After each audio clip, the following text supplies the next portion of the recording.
bilang mga lider na mangingisda na may hangarin na mas mapabuti ang kalagayan ng industriya ng pangisdaan.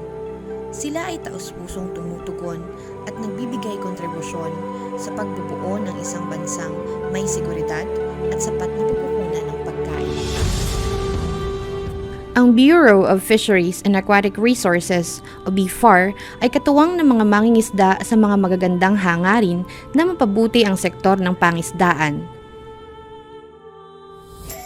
Kaya naman, tuwing buwan ng Mayo, ipinagdiriwang ng BFAR ang buwan ng mga magsasaka at mangingisda sa bisa ng Proclamation No. 33 Series of 1999. Taon-taon, ang mga kinatawang mangingisda mula sa iba't ibang lalawigan, katuwang ang BFAR, ay naghahalal ng isang ordinaryong mangingisda. Ito ay upang gumanap at manungkulan bilang isang mangingisdang direktor sa loob ng isang buwan. Ang programang ito ng BFAR na nagsimula pa noong taong 1989 ay naglalayong mabigyang halaga at pagkilala ang ating mga mangingisda bilang katuwang ng pamahalaan sa pagpapatupad ng mga programang nagsusulong upang maiahon ang kalagayang pang-ekonomiya ng ating mga kababayan mula sa sektor ng pangisdaan.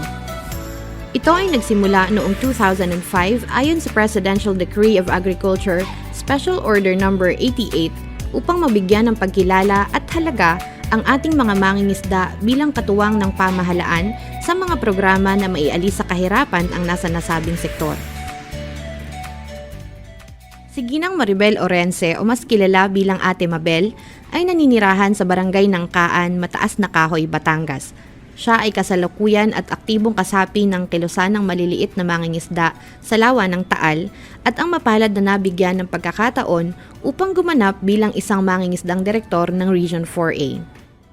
Sa programang ito, binibigyan ng karapatan at pagkakataon ang ating mangingisdang direktor upang isagawa at isadula ang mga gawain ng isang pangrehiyong patnugot. Ito ay upang lubusang maintindihan at maipaabot sa kanyang kapwa mangingisda kung ano-ano ang mga programa at proyekto ng ahensya at paano ito isinasakatuparan upang mas mapaganda at mapabilis ang pagbababa ng mga tulong pangkabuhayan at pagpapatupad ng mga batas pangisdaan ng ahensya.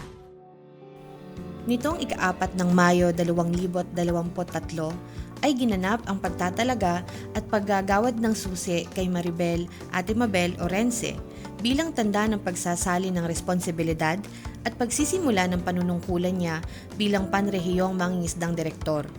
Sa araw ding iyon ay sinimulan na ni Ate Mabel ang kanyang mga opisyal na gawain.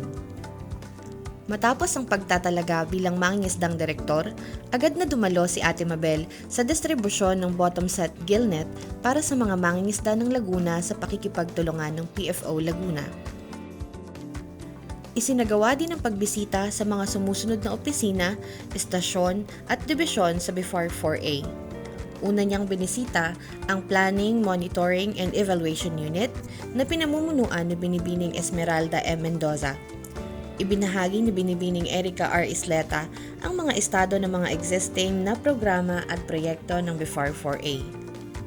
Kasunod na binisita ni Ate Mabel ang Fisheries Post-Harvest and Marketing Unit o FPHMU na pinamumunuan ni Binibining Hermosa G. Ramirez. Naibahagi ni Ginoong Joseph Ryan N. Ligsa ang mga proyekto na isinasagawa ng FPHMU. Nagkaroon din ng maikling pagtalakay tungkol sa mga post-harvest process, community fish landing center at marketing. Pagkatapos nito, nagtungo naman siya sa Fisheries Management Regulatory and Enforcement Division o FMRED na pinangangasiwaan ni Ginoong Alan Yu Castillo.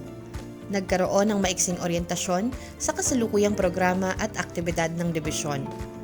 Tinalakay din ang mga operasyon na ginagawa ng dibisyon upang masugpo ang illegal fishing sa municipal na katubigan ng Calabarzon.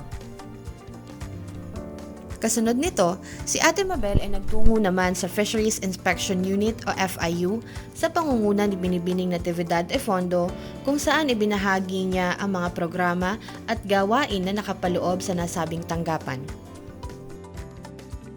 Kasunod naman ay ang Legal Unit na pinangungunahan ni Attorney Larry Jack Mendoza kung saan nagkaroon ng maiksing diskusyon tungkol sa iligal na pangingisda. Pinigyang papuri naman ni Atty. Mendoza ang tapang ni Ate Mabel sa pakikipaglaban sa mga ilegalista sa pangisdaan sa kabila ng pagiging babae nito. Binisita rin niya ang Regional Fisheries Training and Coordination Division na pinangungunahan ni Binibining Maribeth H. Ramos. Una niyang binisita ang Regional Fisherfolk Training Unit kung saan isinalaysay ni Ginoong John Arman H. Engay, Officer in Charge ng Training Unit, ang iba't ibang pagsasanay na isinasagawa ng unit na tumatalakay sa mga teknolohiya ng pangisdaan. Binisita rin ni Ate Mabel ang Regional Fisherfolk Information Unit na pinangangasiwaan ni Binibining Mary Fritze R. Alvarez. Tinalakay nila ang mga aktibidad na isinasagawa ng unit upang mas mapalawak pa ang paghahatid ng impormasyon sa mga tao na may kaugnayan sa iba't ibang proyekto at programa ng BIFAR 4A. Binahagi naman ni Binibining Josefina R. Tolentino, OIC ng Regional Fisherfolk Coordination Unit, ang gawain at programa ng tanggapan. Binisita din ni Ate Mabel ang National Stock Assessment Program o NSAP kung saan ibinahagi ni Binibining Princess Marie Alina Jen Roque ang ginagampanan ng NSAP sa pagpapanatili ng masaganang karagatan. Huli niyang binisita ang Adjudication Unit na pinangungunahan ni Attorney Lorvie June Vermon kung saan nagkaroon ng oryentasyon sa mga proseso ng pag-i-issue ng mga penalty sa mga violators. Noong 5 ng Mayo, si Ate Mabel ay nagtungo sa Regional Fisheries Laboratory na pinangangasiwaan ni Binibining Ligaya Cabrera. Dito ay nagkaroon ng maigsing programa para sa mga gawain at aktibidad ng opisina. Matapos ito ay inilibot naman siya sa mga pasilidad ng laboratorio kung saan sinasagawa ang pag-a-analyze ng water sample at iba pa. Noong 9 ng Mayo, bumisita naman si Ate Mabel sa Finance and Administrative Section na pinangangasiwaan ni Binibining Juliet Bumanglag. Ibinahagi niya ang mga gawain at proseso ng kanilang tanggapan. Sunod na pinuntahan ni Ate Mabel ang Human Resource Management Office na pinangangasiwaan ni Binibining Melanie G. Briones, ang Records Unit na pinangangasiwaan ni Binibining Rosana Baldovino, at ang Budget Section na pinangangasiwaan ni Ginoong Richard Escudero. Dito ay binahagi nila ang tungkulin at kasalukuyang estado ng kanilang tanggapan. Noong 10 ng Mayo, nagtungo si Ate Mabel sa CFLC ng Sariaya, Quezon upang personal na mamonitor ang mga aktibidad nito. Ibinahagi ni Binibining Stella Atienza ang kasaysayan ng CFLC at ang kasalukuyang kalagayan nito. Kasunod na pinuntahan ni Ate Mabel ang smoking facility sa Dalahican kung saan ibinahagi ni Ginoong Erlito Mansedino, may-ari ng Lee and Baby Tinapa, ang tradisyonal na proseso ng paggagawa nila ng tinapa at estado ng kanilang kita. Sa araw ding iyon ay nagtungo si Ate Mabel sa Bangus Hatchery ng San Jose Agro-Marine Development Corporation sa Lucena City, Quezon, kung saan ibinahagi ni Binibining Glenda Garibay, Hatchery Manager, ang mga pamamaraan ng pag-aalaga nila ng bangus at ang kasalukuyang estado ng kanilang hatchery. Nasaksihan rin ni Ate Mabel ang aktwal na pag-iinspeksyon ng commercial fishing vessel Boatlight sa Dalahican Port, Lucena City, Quezon sa pangunguna ni Ginoong Alexander Fontanilla. Huling binisita ni Ate Mabel ang PFDA sa Dalahican, Lucena City, Quezon kung saan inilibot siya sa opisina nito at sa mga pasilidad na nasasakupan ng ahensya. Noong 11 ng Mayo, nagtungo ang ating mangingisdang direktor sa Padre Burgos, Quezon kung saan nagsagawa ang Fisheries Law Enforcement Group sa pangunguna ni Ginoong Mark Jonas Rio M. Artista ng monitoring sa Mariculture Zone na pinangangalagaan ng BIFAR at ibinahagi niya ang kalagayan nito. Sa parehong araw ay pinuntahan din ni Ate Mabel ang multi-species hatchery sa Onisan, Quezon na pinangangasiwaan ni Ginoong Ronald Bambi. Ibinahagi ni Ginoong Bambi ang paraan ng pangangalaga nila ng mga isda at inilibot si Ate Mabel sa kanilang mga pasilidad. Noong ika-12 ng Mayo, bumisita ang Regional Agriculture and Fisheries Council sa tanggapan ng ating mangingisdang direktor upang imbitahan ito sa kanilang gaganaping Second Quarter 2023 Regional Management Committee culminating activity of Farmers and Fisherfolks Month with DA Regional Field Office Management sa ika-31 ng Mayo. Naglahad din ang mga ito ng kagustuhang magkaroon ng pagpupulong kasama ang sektor ng pagsasaka at pangisdaan. Bumisita naman si Ate Mabel sa tanggapan ng PFO Laguna na pinangangasiwaan ni Binibining Emiliana C. Caspadillo.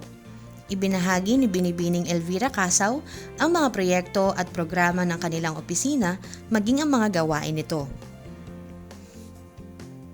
Noong ika-16 ng Mayo, nagtungo si Ate Mabel sa 13 Martires, Cavite upang dumalo sa Symposium on the Month of the Ocean celebration ng nasabing probinsya.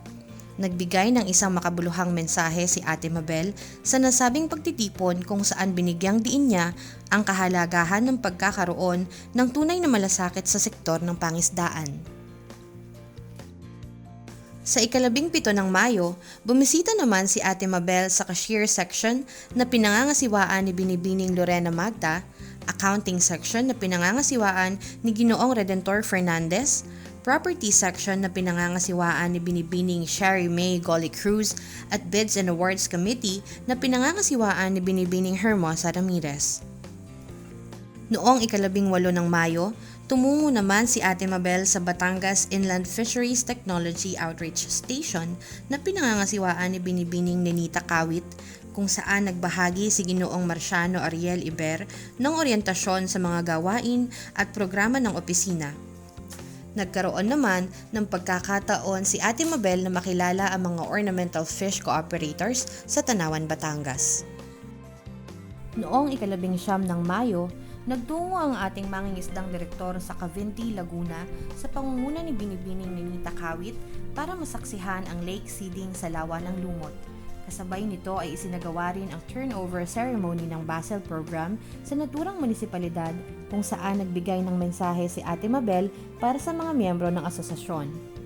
Sa ika-22 ng Mayo, binisita naman ni Ate Mabel ang PFO Rizal na pinangangasiwaan ni Binibining Esmeralda Mendoza. Ibinahagi ni Ginoong Brian Season ang mga programa at gawain ng tanggapan. Isinagawa din sa parehong araw ang pamamahagi ng bottom set gillnet sa mga mangingisda ng Rizal.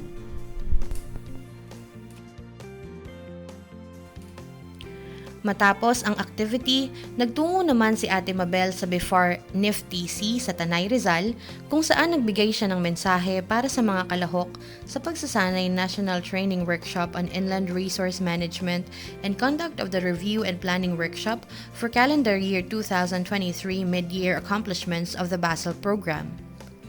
Inilibot naman ni Ginoong Adan Diamante ng BIFAR NIFTC si Ate Mabel sa kanilang mga pasilidad at nagbigay ng maiksing oryentasyon sa kanilang pamamaraan sa pag-aalaga ng ulang, hito at paggagawa ng organic fertilizer.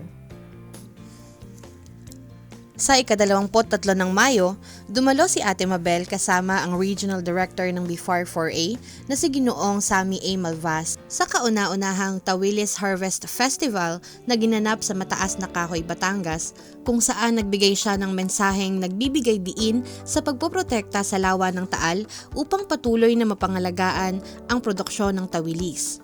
Ibinida din sa nasabing selebrasyon ang iba't ibang putahe ng tawilis.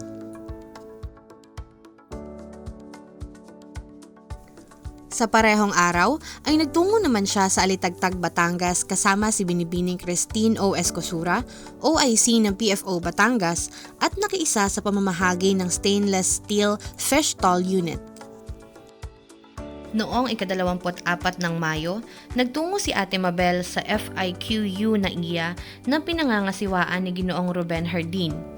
Sa parehong araw ay nasaksihan din ni Ate Mabel ang aktwal na pagsisiyasat ng mga fishery products sa Philippine Airline Cargo Terminal.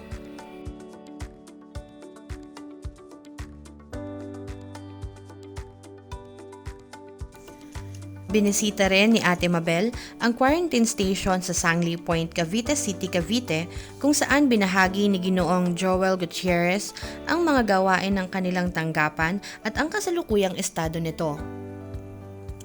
Sa ika-25 ng Mayo, dumalo sa pagpupulong ng Laguna Integrated Fisheries and Aquatic Resources Management Council ang ating mangingisdang direktor. Dito ay nagbigay siya ng mensahe na humihikayat sa miyembro ng Lee Farm C na makapagbuo ng mga pulisiyang makakapagpaunlad sa sektor ng pangisdaan.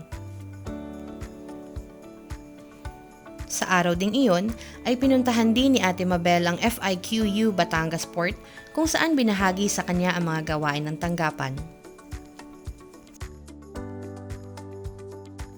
Noong ika-26 ng Mayo, nagtungo si Ate Mabel sa Freshwater Demonstration Fish Farm na pinangangasiwaan ni Binibining Josephine T. de la Vega, kung saan nasaksihan niya ang aktwal na pangongolekta ng itlog ng tilapia.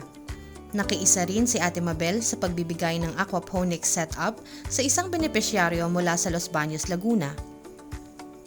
Ibinahagi rin ni Binibining Analisa Palis ang mga programa at proyekto ng kanilang tanggapan, gayon din ang kasalukuyang estado ng kanilang mga pasilidad. Sa ika-29 ng Mayo, nagkaroon ng pagkakataon ang ating mangingisdang direktor na bisitahin ang ating mga kapatid na katutubo sa General Nakar, Quezon. Dito ay nagkaroon ng muling paghuhulog ng similya ng tilapia sa kanilang palaisdaan. Matapos ito ay nagkaroon din ng pagkakataon si Ate Mabel na makausap ang mga katutubo at mapakinggan ang kanilang mga pangangailangan lalo na sa usaping pangkabuhayan. Matapos ang aktibidad, ay binisita ni Ate Mabel ang Sub-PFO Quezon na pinangangasiwaan ni Binibining Rosella C. Lucero kung saan ibinahagi niya ang mga gawain at programa ng kanilang tanggapan. Noong ika-30 ng Mayo, naimbitahan si Ate Mabel ng NFRDI FFRDC sa Butong Taal, Batangas upang magbigay ng mensahe sa kanilang ginanap na pagsasanay sa grow-out operations of tilapia, milkfish at maliputo. Sa ika-31 ng Mayo, binisita ni Ate Mabel ang opisina ng Fisheries Production and Support Services Division na pinangangasiwaan din ni Binibining Emiliana Casbadillo. Ibinahagi ni Binibining Amparo L. Fang ang mga serbisyo at gawain ng naturang dibisyon.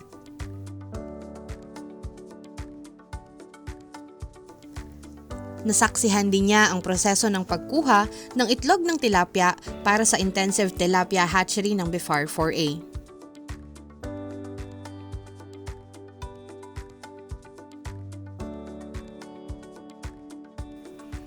Noong ika-1 ng Hunyo, naimbitahan naman si Ate Mabel ng Regional Management Committee sa kanilang pagpupulong upang maglahad ng kanyang mga nagawa, obserbasyon at rekomendasyon bilang mangingisdang direktor ng BIFAR 4A.